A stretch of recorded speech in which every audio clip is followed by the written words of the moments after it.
This is Carl at National RV Detroit. I'm going to walk you through this 2025 Zinger travel trailer, and the model number is 18QB. Okay, so I'm just going to show you some of the features and how they work. Okay, so you have regular crank down stabilizers. Excuse me. Your water heater works on LP, and you can see that's the drain right there, just so you know. Right now it has water in it because the trailer's in camping mode. Just remember to never run the water heater without water in it. That's the most important thing, okay? As we move a little farther down, this is your fresh water tank fill. The most common way to get water to the trailer, of course, is the city water hookup. But if you're camping someplace and you don't have city water hookup there, like you're boondocking, for example, you can pre-fill this fresh water tank and then use the onboard pump to pump the water. I'll show you the switches for the water pump and the water heater and all that sort of thing when we get inside, okay? That is the vent for your furnace, of course. You have a power awning with LED strip, 120 AC. Keep in mind that this door, when it's all the way open, will interfere with the awning arm. So when you're opening and closing the awning, you want the door perpendicular to the trailer. Okay. Here we have front pass-through storage. This is your 30 amp power cord. You also get a dump hose with it. Okay.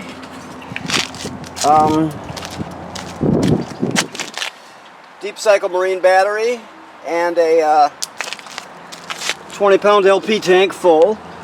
Okay. You got a crank type tongue jack. Here you have the crank for your stabilizers. Okay, so these are your dump valves here. You have your gray tank here, which is sink and shower water. Then you have your black tank valve over here, which is toilet water and waste. These are your low points here. Okay. This is our shop cord plugged into your 30 amp shore cord hookup. This is campground cable and satellite through. Okay. And this is the city water connection. That's the most common way to get water to the trailer. You just hook the hose up to it, turn it on, and you're all set. We also have a housing for a backup camera. That's a Furrion backup camera kit that fits into that. We sell them here. You can get them elsewhere. Just remember to get the one that fits that housing, okay? While we're looking up the manufacturer states, the roof should be inspected every 90 days. Make sure there's no damage caused by low branches, or there's no cracking or separation at the sealant where water could get through, anything like that. It should be done every 90 days just to stay ahead of any potential problems. Even though you're probably not going to have to do anything for years, but you never know. That's why you inspect it. Okay, let's go inside. Okay. So you have some storage underneath the bed, of course. You have a TV hookup here, and there's a backer here so you can mount a bracket if you choose to. Here you have your control panel, water pump right there. The water pump's used to pump water out of the fresh water tank if you don't have city water. It's also used to winterize the camper. Your awning switch is here. So let's see here. Let me look a little further because I want to. Okay. So the awning doesn't have LED. I think I might have said it does, but it does not. My mistake. These are your levels: battery, fresh water, black and gray. Okay. Smoke detector.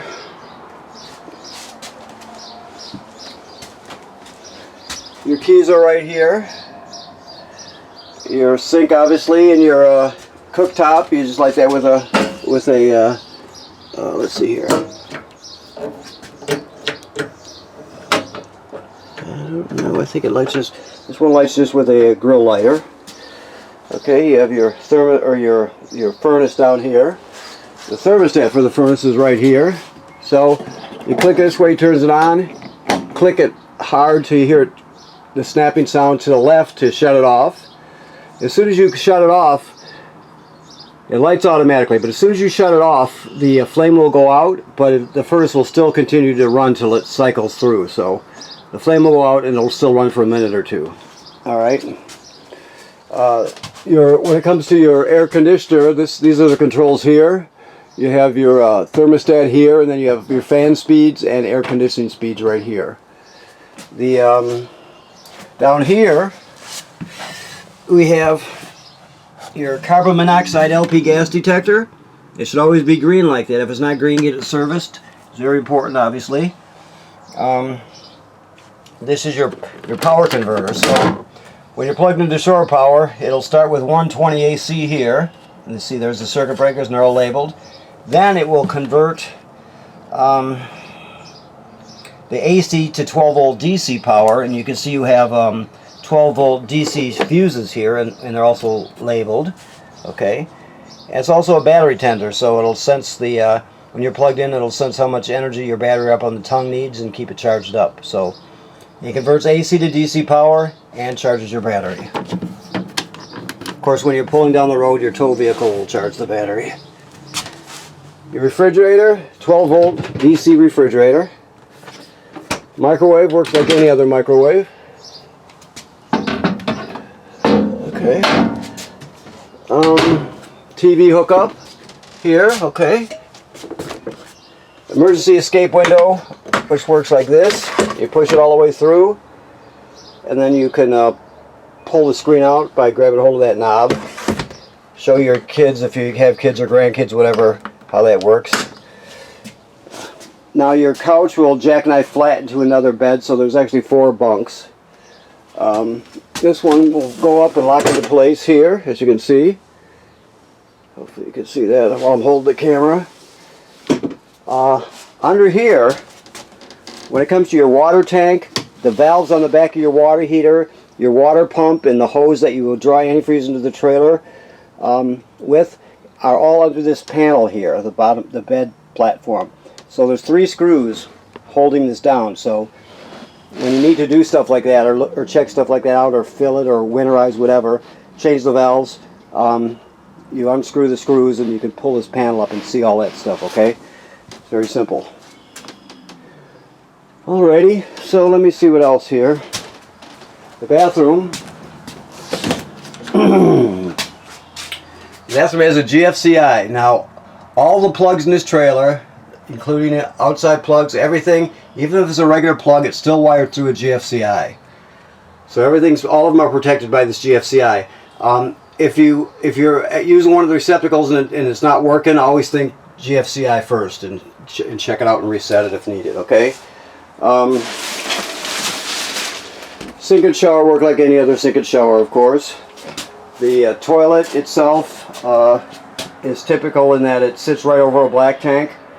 So if you're starting off with an empty black tank, like you should be, you pull into the campground, your black tank has already been flushed when you left the last one or wherever you were at prior, and so you'll hook up your power and your water. Of course, you'll come in here, you'll put a dose of chemical in the bowl, and then you'll step on the flush pedal and hold it down till at least a gallon of water goes into the tank below along with the chemical. Then it's ready to be used. When I say at least a gallon, you can use more than a gallon of water, just don't use less. Most people use more. More is better, actually. So never use it without your chemical or water. If you do that, if you don't do that, it can get clogged up and it'll smell bad. It'll just be a mess. So you always want at least a gallon of water and your chemical in there. Okay. Like I said, there's some storage under here, and the rest is all the lights have buttons on them to operate them. The LEDs. So, okay.